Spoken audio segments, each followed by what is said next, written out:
है कभी जुमला जीवी सुनने की, कभी आंदोलन जीवी सुनने की। तो हम लोग इस चीज़ से ऊपर उठ चुके हैं। उनको जो बोलना है बोलते रहे। हम किसान हैं, अपनी किसानी के लिए, अपनी ज़मीनों के लिए लड़ रहे हैं। हम अपनी पुश्तें, 7 पुश्तों की जो है अगत बचाने के लिए लड़ रहे हैं। तो ये बोलते रहेंगे, इनके बोलने से कोई फर्क नहीं पड़ता।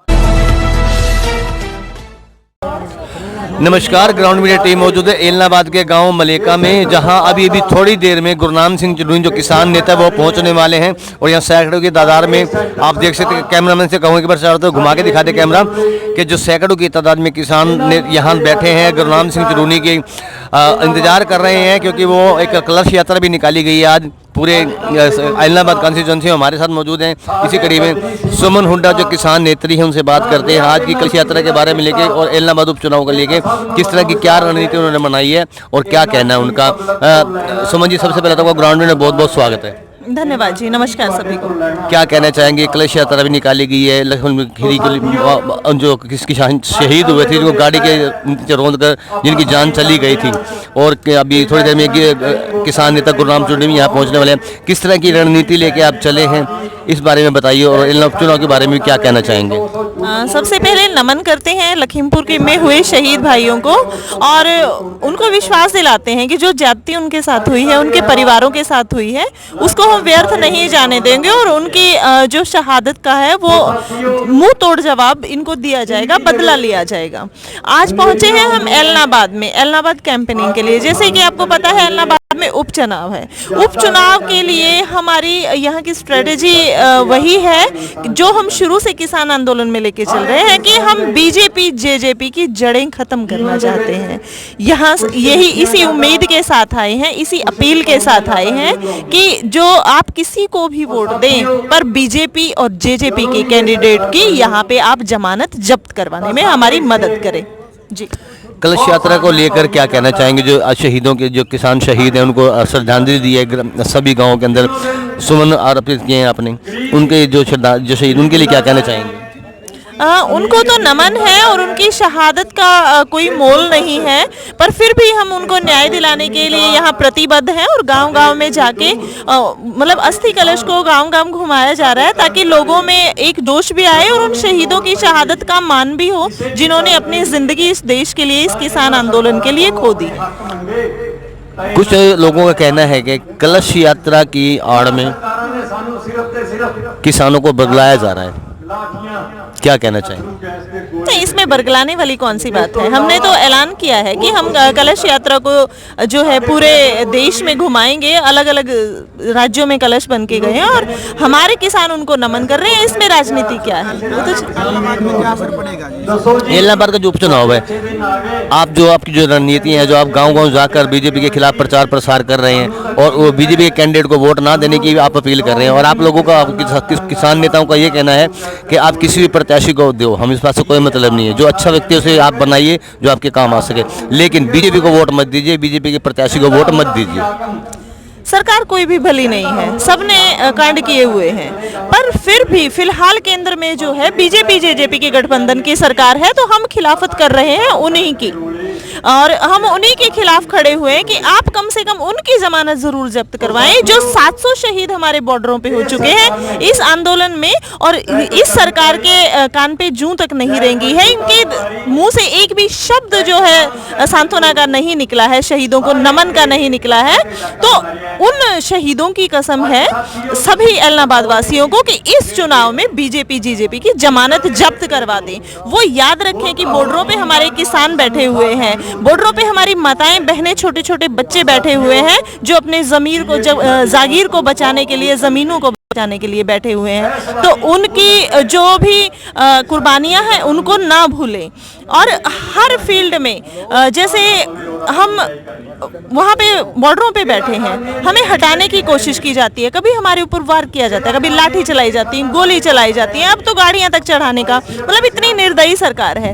हर जगह जुमले किए हैं, 15 लाख मिलेंगे, एमएसपी थी है और रहेगी, कहाँ क्या है।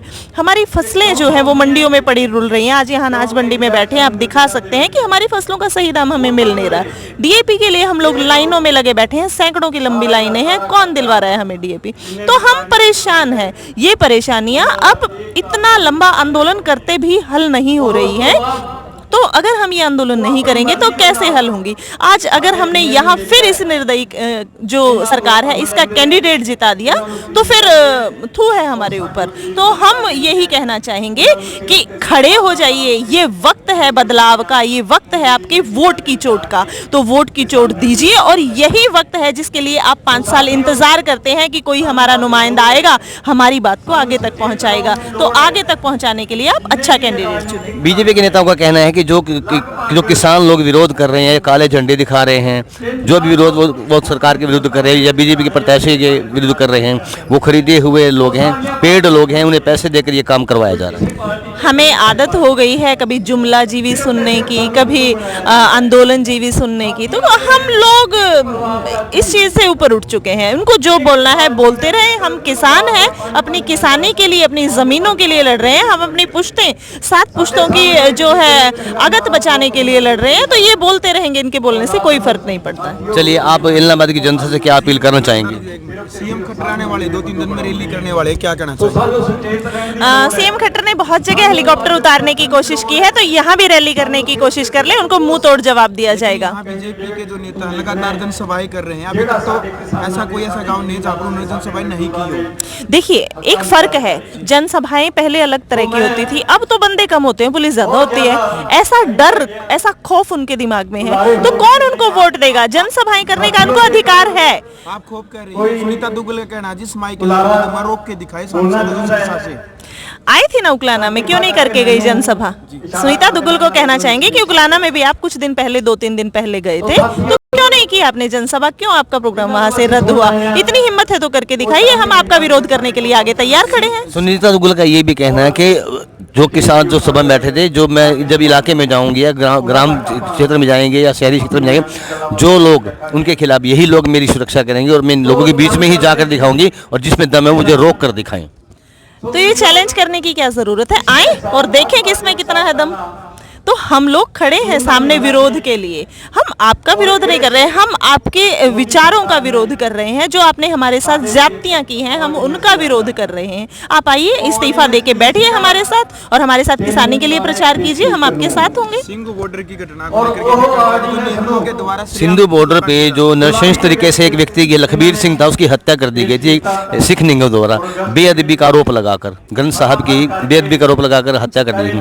उस घटना के बारे में क्या कहना चाहेंगे? देखिए, वो मामला विचाराधीन है, वो चीजें चल रही हैं। धर्म को लेके हमेशा ही भड़काने की कोशिश रही है और इस बार भी ये पंजाब का निहंग भाइयों का जो है पर्सनल मुद्दा था, ये किसान आंदोलन से रिलेटेड नहीं था।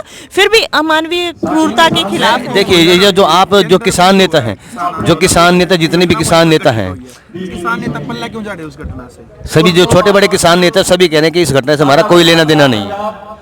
आपने भी कह दिया, ये बात आपने भी बोल दी। घटना से लेना देना, हम इंसानियत है हमारे अंदर, जो क्रूरता हुई है वो गलत है। उधर से किसान नेता ये भी कहते हैं जो ये निहंग सिख हैं वो हमारी सुरक्षा के लिए हमारे सैनिक है, ये भी कहते हैं। बिल्कुल सैल्यूट है उनको, क्योंकि जब जब आंदोलन झुका है कहीं, फिर ये क्यों कहते हैं कि इस घटना से हमारा लेना देना नहीं है? नहीं, उनसे घटना का मतलब ये है कि जो ज्यादती जिस तरीके से, जैसे किसी को भेज के पैसे दे के वो काम करवाया गया और फिर उसको आंदोलन से जोड़ के आंदोलन को बदनाम करने की कोशिश की गई, तो वैसा कुछ नहीं है, वो उनका आपसी मामला था। बाकी हम निहंगों के साथ हैं, ऐसी कोई दिक्कत। चलिए सुमन जी, ये बताइए, अब आप जितने भी किसान नेता हैं, कलश यात्रा के माध्यम से या विरोध प्रदर्शन करके जो बीजेपी का प्रत्याशी है उसके खिलाफ जो भी रणनीति आप अपना रहे हैं, आपको क्या लगता है इन सभी चीजों से इलाहाबाद उपचुनाव में बीजेपी प्रत्याशी पर क्या असर पड़ने वाला है?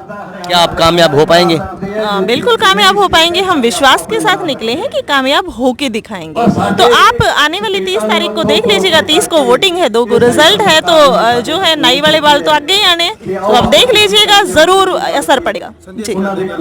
चलिए, इलाहाबाद की जनता को आप क्या संदेश देना चाहेंगे? आज मलेका गांव में पहुंचे हैं आप, क्या संदेश देना चाहेंगे? सभी को संदेश यही है कि सबको हाथ जोड़कर प्रणाम, और आपको नमन कीजिए उन बंदों की शहादतों को, और उन शहादतों की कसम खाइए, उन शहीदों की कसम खाइए कि आप बीजेपी और जेजेपी के कैंडिडेट को वोट नहीं देंगे। आप चाहे किसी को भी दें, बट बीजेपी जेजेपी की जमानत जब्त करवाने में हमारी मदद करें। तो ये थे हमारे साथ के किसान नेत्री हैं सुमन हुड्डा, जिनका एक ही मकसद है, जो भी इनकी रणनीतियां हैं वो बीजेपी प्रत्याशी के खिलाफ है। उनको साफ तौर पर कहना है कि बीजेपी के खिलाफ हम चलते रहेंगे, उसे हराने के यहाँ से काम करेंगे, और जब 2 तारीख को नतीजे आएंगे तो आईना सबके सामने दिखाई दे जाएगा।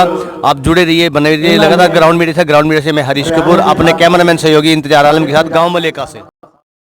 राष्ट्र निर्माण की जानकारी के लिए ग्राउंड मीडिया चैनल को सब्सक्राइब करें और शेयर करें।